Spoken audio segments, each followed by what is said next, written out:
আসসালামু আলাইকুম রহমতুল্লাহি বারাকাতুহু। আমি প্রথমে স্মরণ করতেছি আমার জন্মদাতা মা ও বাবাকে। তারপরে আমি স্মরণ করতেছি আমার গজলের গুরু শাহেন আরমান গাজীকে। আপনারা সবাই আমার জন্য দোয়া করবেন। আসসালামু আলাইকুম রহমতুল্লাহি বারাকাতুহু।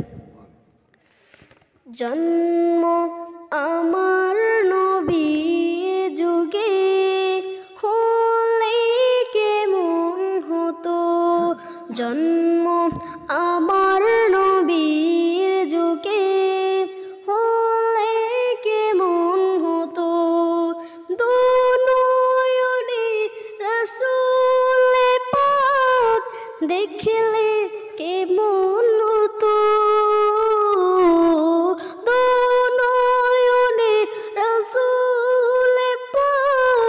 দেখলে কেমন হতো, জন্ম আমার নবীর যুগে হলে কেমন হতো, জন্ম আমার নবীর যুগে হলে কেমন হতো, দুনয়নে রাসূল পাক দেখলে কেমন হতো, দুনয়নে রাসূল পাক দেখলে কেমন হতো,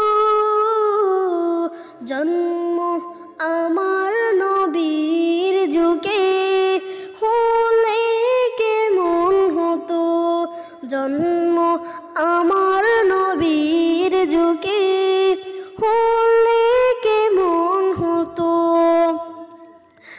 আকিত বেশি হযরতে বিলালের মধুর আযান, সেই আযানে ছিল এমন প্রেম মুগ্ন রহমান, আকিত বেশি হযরতে বিলালের মধুর আযান, সেই আযানে ছিল এমন প্রেম মুগ্ন রহমান, দয়াল নবীর পিছে নামাজ, দয়াল নবীর পিছে নামাজ পড়লে কেমন হতো, জন্ম আমার নবীর যুগে